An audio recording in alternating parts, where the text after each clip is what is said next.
อามาสานให้ตะบังพัดพาพัดหอยไอเปียวะจึงปะทีนจะทางบ้านในปิกิจเวนกิปาตาเห็นตัวนี้พัดเห็นเวนายแหละให้ตะบังพัดจันโวไอเปียปูเปาแนวเขาเก็บเห็นISTV Kukiทาโดคุกี้ดีเรคเตอร์ปูเปาแนวจึงอากิปาทุยเซเวนจะเละให้ตะบังพัดหอยพัดพาไอปิกิจวะจึงปะทีนจะทางบ้านในเปียเวนตัวนี้เห็นเสดิ้งตั้มตาเอามินหินละเสดิ้งตั้มตาเขาจะเสเลวเห็นอีพานุได้เราดิ้งหิจิจนทูไว้หมดตานั่งเลยกินอิจิลดอกเทขัดอีพิวมัมตีฮี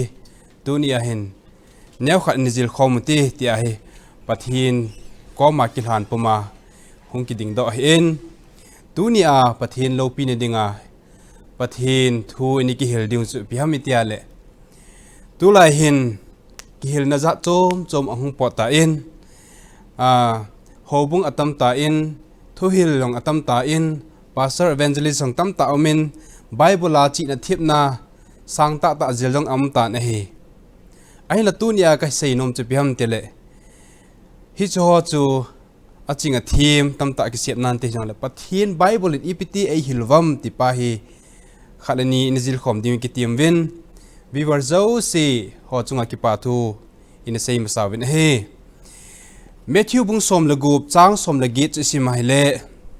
ปะเทียนไบเบิลจนฮิตินเอเซย์ปีวินเมธิวบุงสมละกูบจางสมละกิจจนจุเลเกยมันจงนังมาจะอากาเซอฮีนังมาปีเตอร์เนฮีจุเลฮิจิสงปีจงอาฮีกะโฮบุงกษาดอดิงอฮีจุเลมิธิขกุลกดปีนอันนี้จะโหลดิ้งอฮีปะทีนั้นจะทิ้งสิมนาวพัดเทบุปีหันลังฮิจิทูตะกิสยากิสัมกายาฮีท็อปิกกันเซดิ้งอินฮิจิลายก็ท็อปิกกันเดลันจะพิมพ์เตลปีเตอร์นะฮีนังมาปีเตอร์นะฮีจะเลฮิจิสงจงอาฮีก็หูบุงกษาดอดิ้งอฮีกิติฮีมิตามตาอินอาเฮคิลตามตาอมตานอฮีปีเตอร์อาโกนาฮีหูบุงกิตุงดอดิ้งปีเตอร์อาโกนาฮีโฮบุงฮีหงดิ่งดอดิ่งพิทัลจูโฮบุงfoundation โฮบุงกิบุลพูนดานินอังไงตัวตาเวเฮฮิจาฮิตุนี่ฮิสองปีกิติป้าฮิกุยฮัมติจุงจางฮิอินเซย์ดิวฮินสองปีกิติจูอีปีกิเซนะยาสองปีจูกุยฮัมติป้าฮิอินโฮลดอดิ่งอินเวดดิ่งฮิติฮิอีกะกิเซฮิลนมบินเฮตุนี่ฮินปะทินทูฮิเซนอิงไงดานองจะจมปอทินเตฮิจังเลฮิจีไอ้ไงดันไปเราเป็นไบเบิลอีพีทีเอซีพีอัมติป้าจ่อฮีอันนี้ข้อสาวตินอันนี้เวียวเตติฮีกะกิติมน่าเห็นลังไอ้เละอันนี้เซปันตาวเตกอรินทอดขันนาบุ้งสอมจางลีสิเวนไอเละอบอนจาวินฮักเอาตุยทักอดอนข้อมุนอดอนฮีฮิจูอนุงสังเจงว่าจีอัลฮักเอาสงปีอาโกนาจูอามาฮอนอดอนวะฮีส่วนฮิจิสงปีจูคริสต์อาฮีที่ปะทินเอซีปีตาวนี่ปะทินไบเบิลทิ้งเอซีปีตาวนี่เฮปะทินทางว่าวินเฮอิสราเอลเตจุนเนี่ยอันนี้คอมวินอดอนคอมวินกัมทิมาจิวจุนตุยอันนี้ตาโลพาร์วินจุนโมซีจุนปะทินดานปะทินทุเสยขัดป้าจูพัลเกนลุงฮานอโลเลอามีเตจูลุงฮานสันินสงปีจูอติงกลาอโวพาจนตุยหงปอดตานี่ฮิจิตุยจะอดอนุนทักขันอดอนุนเฮตีนไบเบิลลังนิวเทสเตเมนต์อันนี้กิจกินนี่อะไรฮิจิสงปีจะหอยลายฮัมหอยลายฮัมอีพิกิเซนฮัมเตียลเยซูคริสต์จูเฮติกินนี่เยซูคริสต์จูหินนะตุยนะไอที่จงฮีมูดเทียมกิตานี่สงปีกิติจูเยซูคริสต์กิเซนเฮตีนจงลาหินอาศัยกิตานี่ฉลับสามสมละกิจจางสมทุมนักขัดจิสิมาเลอาจีจะปะไก่ไตโลกุยฮัมปะเทนไอโลเลอีปะเทนูไตโลสองปีกุยฮัมอดีกินนี่สามหลังจุนสองปีจะกุยฮัมเตียเลปะเทนโตสองปีจะอากิบะนะเตกอันเซกิตานี่เลสลาหินสองปีกิติฮีเยซูคริสต์อีปะเทนูกิสินะอินไบเบิลเอเซปีกิตาวันนี่เลอากิจิโหยเจงนี่ไอ้อิสายาลังโจเวกิตาหุดิน chỉ Old Testament này song pi kiti ki za này koi ki kon ham koi ki se nam ti pa he in a zilo hi zi chun Isaiah bung som li le li chang gi chu se ani ve ki taw de ki cha hi un ti za hi un ke man thil ka za sa lo lai na hi za hi chi hi ka sei pi lo lai na him nang ho ke ma sa hi na hi ve ke tai lo pathian dang kham song pi dang kham atin he cái tay lo pathin dang kham som pi dang a poi cái man khat cha ka he poi adikin en he Bible vet na hele hoi ta I khola vet New Testament hang hian lang Old Testament na evet kop ji tenga le pathin thu hi aba nei chan akichi hoi hoin an sei ji in he mi kom khat chun Bible chang khat bohi asim ji in adang pa abul langai pi ki se na ha le langai pi ki se nam ti pa hi man to lovin chang khat lai lai chala khom ji win he ai la lai a hi kaga se nom chu piam tele song pi ki ti hi Old Testament to New Testament na invet ka tinga hele song pi ki ti chu koidang Halloween pathin ki se na hi ti Bible ki chen ta nei sei pi ta wen he Matthew bung som ni la kha chang som li la ni chu ga sim lew han hitin a chu sim chu piam tele pathin in achapa Jesu Christa nang le ke do dinga in sol pi hi ahin sol na alun na agam apin agam amite Jesu Christa amite Zeus te ta chun ani pam paiwin ani don dawin hey hitihin pau cham tu gel do theding in Jesu Christa pathin thu Bible thing chu even aile Matthew bung som ni la kha chang som li le ni ji simale in sahon adei mowa apayu song chu aninga song pi penin apang tai hichi hi pakaya kon a hi in sahon song pi adi chu in sahon adei mowa apayu song pi chu hichi song chu aninga adi chu aninga song pi penin ahong pangtai de chu koi sein ham tiale hichia in saho kiti hi koi ki sein ham tiale Zeus de ki seina hi Zeus hon alo le Zeus holam kai ho Pharisee ho Sadducees ho chun Jesu Christa chu sei zo si anil kalo hi aki pathin sei chon sen ngai dam na pi atiu hi amohon asei hui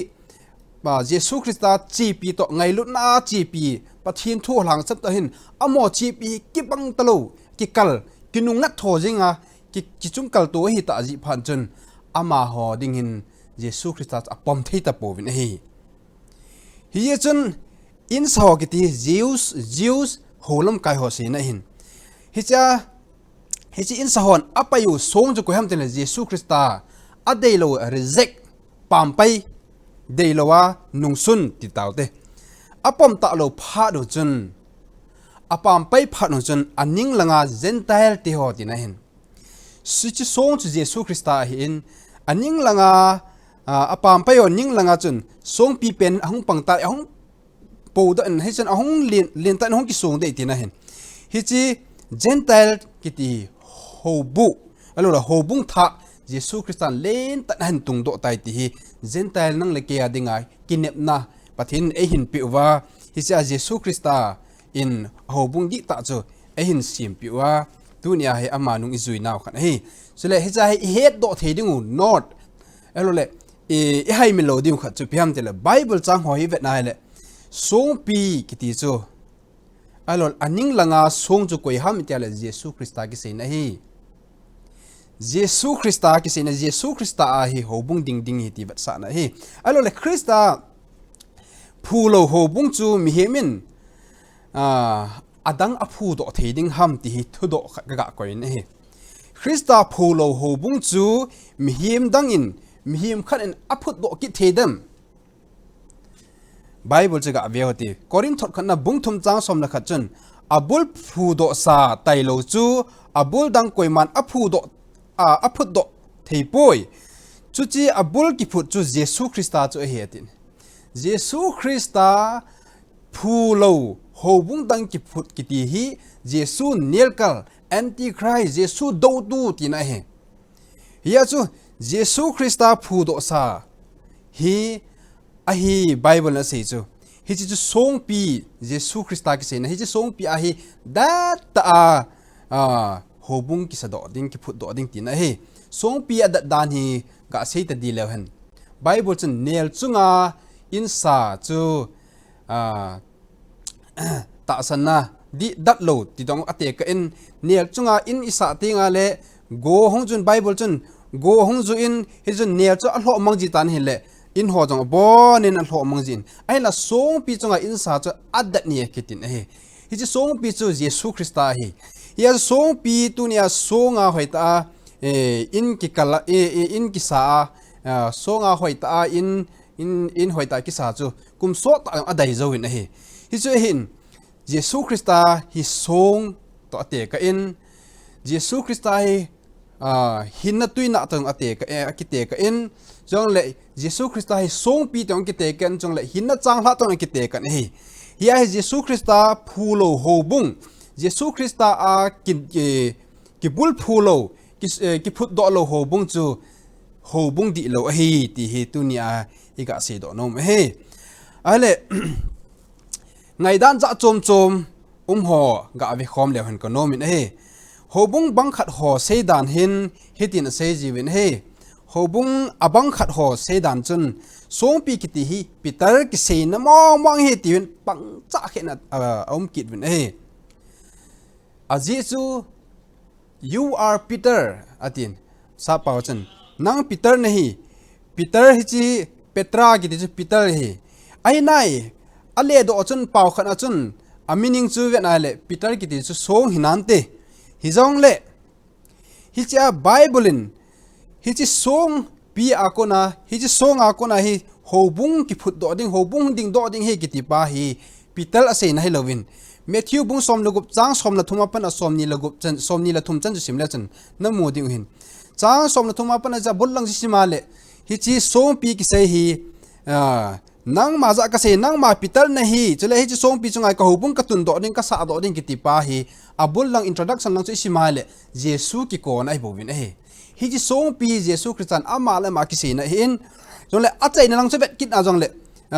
song pi ki se na ma song pi ki se na chu piam Jesu Christa ja se in atin a hi na hi chang som ni chu simale chu jowen ama Christa a hi chu koima ja se do hi un tin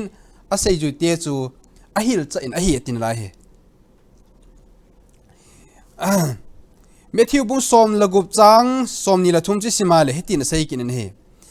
a hin ama aki hejin pital ja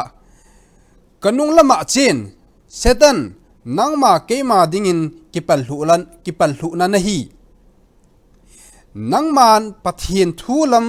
gel lovin mihim thulam jeng na gel atin he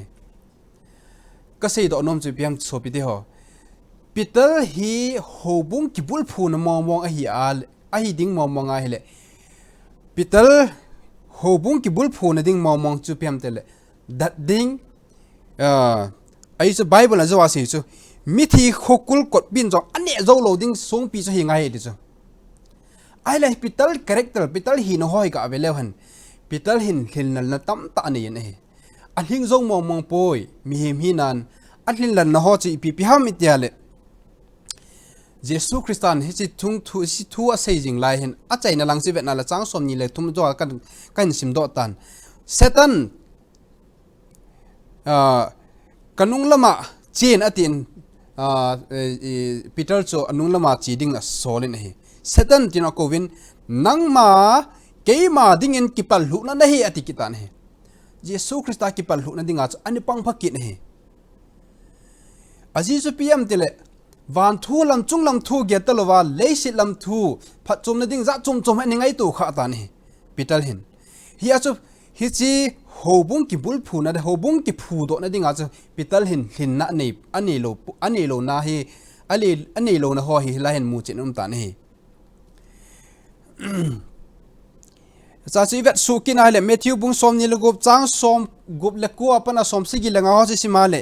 Peter in a seizui an hi in Jesu Christa in nei se lep ding hi a cha khon masanga veithum nei se lep ding tia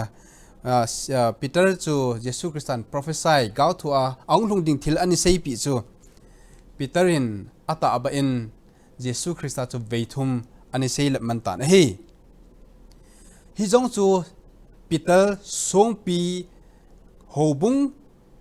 di ta kipu do na ding kisa do na dinga ahlin lan nakhat cha hi kitan he chule galatia bung ni chang som la khana pana som le li chan simale Antioch khuwa cha Paul in pital cha apho hi hin lan tam ta ani jin hi gentile le Jews Christian ho chu ne khom ding don khom dinga ding so pi ki ngai lo ta khom ding chu ama hin khen tum an nei hin hi chol ma hin na satan ta san tha ho chu na satan asu boy pi na he hi a Paul in jong ani phoji he apa ni sim kinale hitin akimu in Matthew bung som le gate chang khana pana chang nga chi venai le pital hin Jesus Christa hin pital hi alo pi e ma hi dop thimong hi ma hi Peter hin ma song pi hi ti na adop do na alo le adop sang na pon hi Matthew bung som le gate chang khana pana chang nga chi venai le atu simong chi het so ke ding hi ya chun asai ju te chu pi hani te tawam te le van gama hi koilin pending ham tin asata ani ke holimu discussion ani kinel kalo hi cha hi Jesus Christa koma asai ju te su Jesus Christa koma chiwa thudo ani utai van gama hi koilin pending ham tia ado phan chun Jesus Christa ni piti si tam tile chin chapang neu khat a henga akowin alaya adin sa tai ti chu heta chu pi sei tam tile ta bia ka sei pi ni hi ve nang ho na kile hewa chapang neu cha ho to na ba ki lo le i tin ma jong le van gam na lut lo ding wa hi ati pi ta chu van gama lit ding neu ding a chu hi cha alin ding a hi ta siwa chu pi ha chapang banga na lung na hei lo wa na kineu sa lo wa le van gam ta be ang chu lung zo lo ding a pathina sei pi kin lai he aba na si ka sim su kin hai le hi chi ja chu hi chi chapang neu cha banga kineu sa chu van gama alin pen a hi atikin he hi jong la koi chile koi hi jong le hi ta bang chapang khat keima mina sanga chun keima e san a hi ti Jesus Christian pital cha alin pe ni tia adop sang na ki mu pon a hi chila jong hin kineu sa chapang banga lung heya kineu sa chu pathinin van gama apuilo ding chala alin pe na ka tun de tin a seina lai na hi chala pital ma chan ipiti sei kinam tel x bung li chang soma pana somla ni chan chu simale nang hon thing pela na khet be un na jara Jesus Christa chu pathinin athi hol a kona akai tho chu ama hi na angwa dama dinga ahitai atin he Jesus Christa chun pital adop sang lowin pital jo chen Jesus Christa adop sang na ki mun he pital kiti thu cheng chi pham tiale song pi a hin hobung ki bul phu na le hobung di pa ki mu do na chu a hinai sai poi ti hi dunia ai ga se do nom he hi je chu so piti ho Matthew bung som le gup chang som le get ang chi vet na le ipiti sem tal nang ma pital na hi chule hi chi song pi chunga hi ka hobung ka sa do ding a hi mithi kho kul kot pin ani zo lo ding hi tia ki se hi pital hin mithi kho kul kot pin ani zo lo ding ki ti pen pital hi chi character pa hi chi hi na pa ani zo pon a hi a hin pital chu mi hi ma hin ama wang son sit na jong akipal pal jingi ti hi se do nom a hi chule hilai hin ka se do nom chu phiam tile pakai tun do hobung wang chu mithi khukul kot pin jong ani zo lo ding he bol gen thina tam ta to hen lang su gen thina tam ta to hen lang nop sa na ha sa na thil tam ta to jong le hi chi hobung chu ding do te ding a hi atin akimun a hi aile slain ga vele han ninong ahita in to yum na Jesus Christa hung ba ding hitan Jesus Christa hin ka hung ding ting le hi chi khu chung hlung ding a hi atin science piam mel chi na hi som na ni lang ani pin tam ta am jong le hlang pin ni sei le han ka nom ni hi ya hin Jesus Christa in thiam gao hem hung pot de hi thiam gao hem tam ta hung di hi tin ani sei na hi mel chi na chun Matthew bung som ni le li chen sim le han konomi na hi izina mi ti le ke ma Krista ka hi ti vin tin mi tam ta an hep ma ding o hi atin he shahin asei zuite hi Jesu Krista hung kun chun ipitiam tele Jesu Krista achi kun chun vana kal kun chun na hung ding hi iti ham ta ado la hin kapan jong hepo sei zuiten van tir ten jong hepo ke man ke hepo vana ka pa tai long koi ma he poi atin sei ta hi a hin la hin sei zuiten adong na ale nang na hung ki ding ni hi iti ka he thei diwam ti hin science pa mel chi na he a sei ta na hi chun Jesu Christan adon bunin chuin adon Jesun adon bunin azawa hitina sei ji koima nang ho na hlep hla lo na dingin kichi theijun atin ijinam tile mi tam ta keima mina hungun tin keima Krista ka hi tiwin tin tam ta mi tam ta an hlep hla ding we hetin he sahin himu do theiding chu false prophet false Christ tam ta hung po do de tin banoi le set pum puya ve na le mi tam ta he internet ang ve na le Jesu ka hi ti aki sei mi tam ta va le mi tam ta ai pui manga tam ta ta na hi sahin min tam tam zole khan ni kan mention nom ka hin sei do nom chu piam tele Jim Jonas David Kores Jose Luis de Jesus Miranda kiti ho jong hin Jesu Christa ka hi ti wa he atiwa mi tam ta hi sei ju ya ki simo hi yeah he Christ already came in Argentina ti wa Argentina hi alole Brazil a jong hi chole pia America jong Jesu Christa hung ta eti mi tam ta hin kidang asata na hi hele Jose Luis de Jesus Miranda ki tipa chan chin hi ga bele han kanomin hi chipa hin Jesu Christa ka hi ti so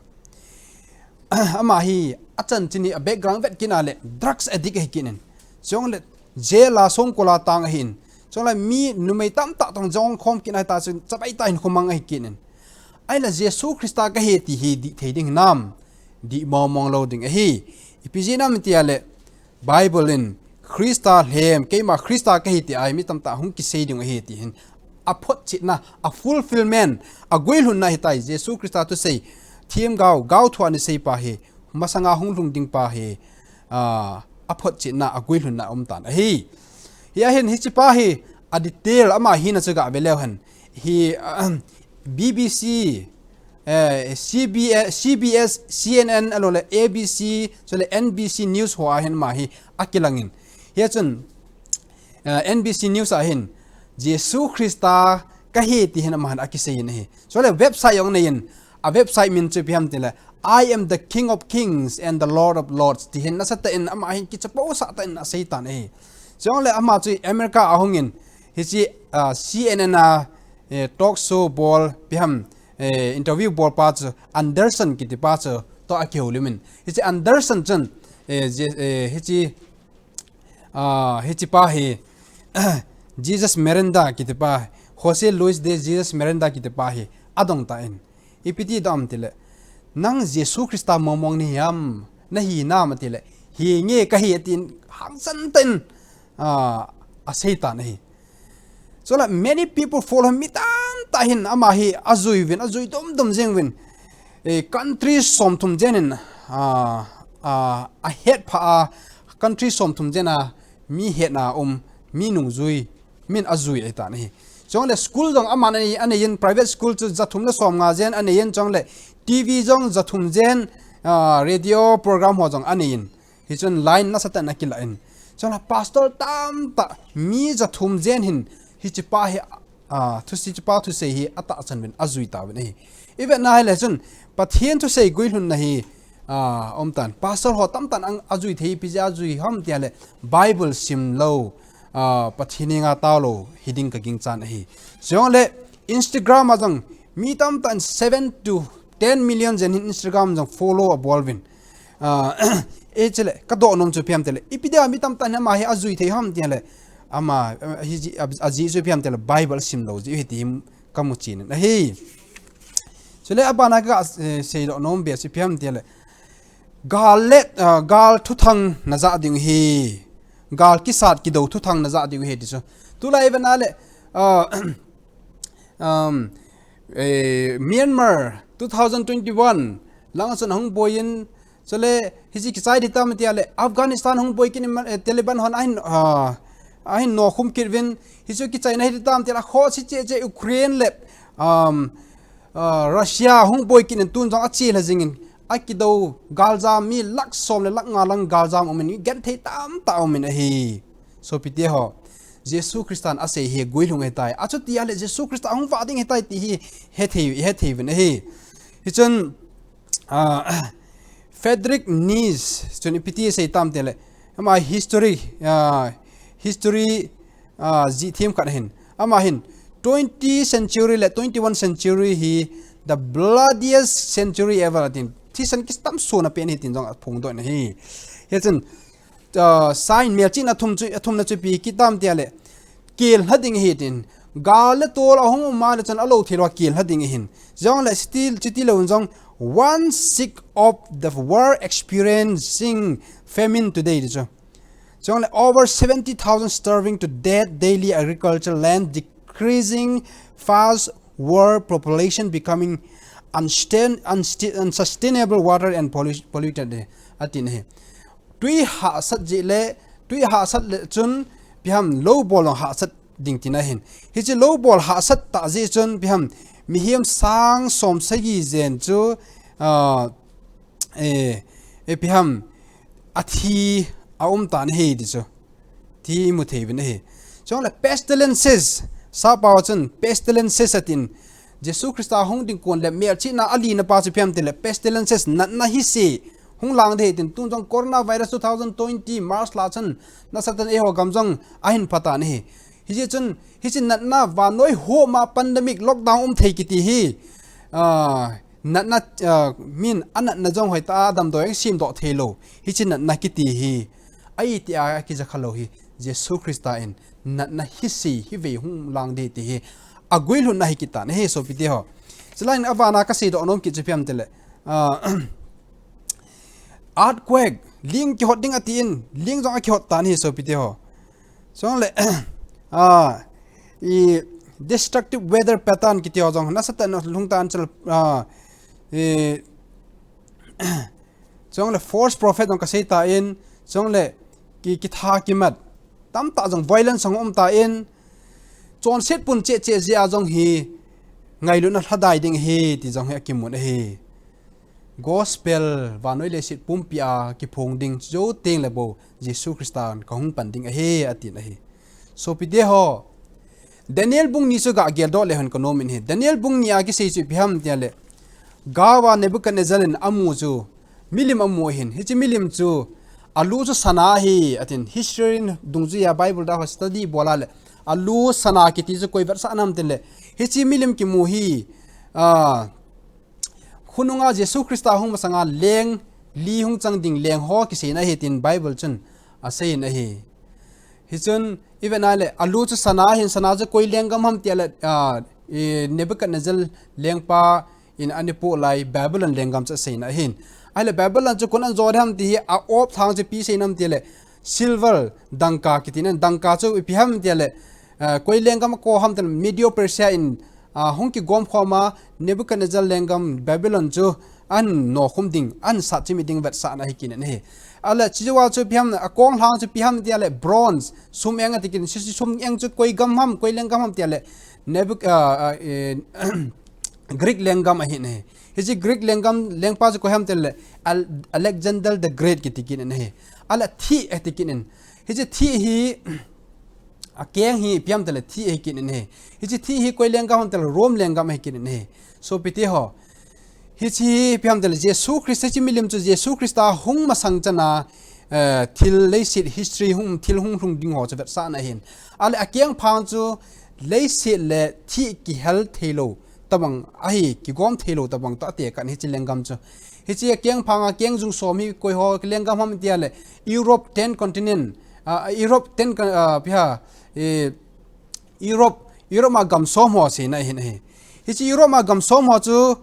koi ho ham tia le tam ta pian Portugal omin Switzerland omin France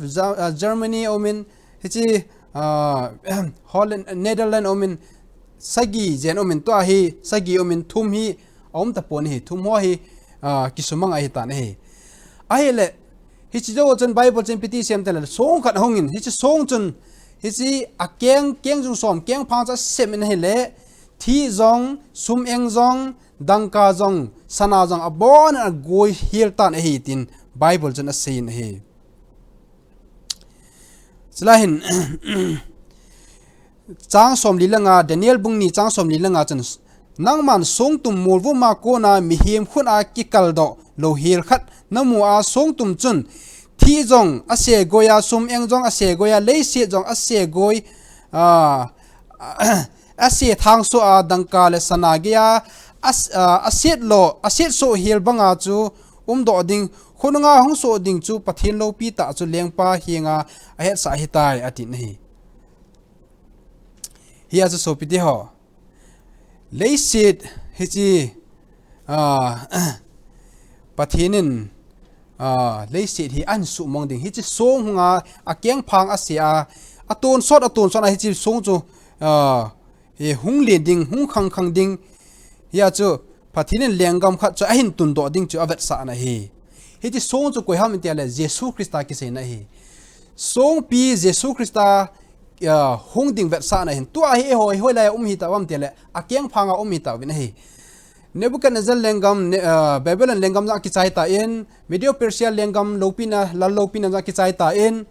Greek lengam Alexander the Great lengam za ki chai ta in chong le thi Rome lengam lom te vai hom phat va noi pu phat ki chai ta in tu a hi E10 European country trend gam som ho keng jung som hoi Europe gam som ho vet sa na hin hi chi ho ai hoi hi ta win amo hai le se le thi ki help thi ta lo ta banga hi amo hi ai chi gam mi te jong hi ta banga ki kan khom ta thelo di hi ti vet sa na hin tu in jong gam som ho jong hi na sa ta en ki pun khom ding a devin ki kan khom ding devin football a ball win chong le thil cha chom khat i sum jong khat man khom ding ti hin a siamin hin la akipun khom ta thei po bin he Bible te se hi goil hun na tam ta o min he hi ji chun na le to a jong Putin Russia president pa jong hin itile Russia Europe hi ka kang khom thin khana ka din khom pi thedam ti ana sa ta again lai hin a hin la Bible te se chun pyam te la thi la le sit ki health helo ta banga a se so adi aphot china hi ta he hi tu ai ka se do nom je pyam te le Jesus Christa chu song pi hin hi chi song pi songa hi chi milim Nebuchadnezzar amu statue milim akeng phang a sia hele thi zong dangka zong sum eng zong sana zong bona goi so hela hi chi song chu hung khanga aton sot na Jesus pathin lengam hung ki son do ding sa vet sa in hi chi song chu koi ham te lek midang ai pon Jesus Christa vet sa na hi chi Jesus Christa vet sa hin e hoi akeng phanga milim keng phanga ding i ta win hi ta win achu ti a hele Jesus Christa hung wa chalet ding hi ta ye song pi so hung wa chalet ding hi ta je song pi chung ki songa aton sot na cha lengam an ki phu do ding hi tai ti hi tu ni ai se do no men lang Jesus Christa ki pom phat hi tai le si na thil danga kisa boya lungnat sa alo le Jesus Christa akona wa mangsanga Jesus Christa an aphu do song chunga aphu do hobung di ta chu pathina hoi ta ki gela ki lana taun nei khomwa pathin ita sanwa pathin atun do ring lengam aton sot na beiti nei lo hichi van mun chu ibon chawa I chen thine ding thine ding win tunin ilung thim phat lo naw ho igil lo na ho pai lau tin Jesu henga ki le taw te ti hi kain seinom hen lang pathin I chan chia wading phathei bu pi taw hen amen.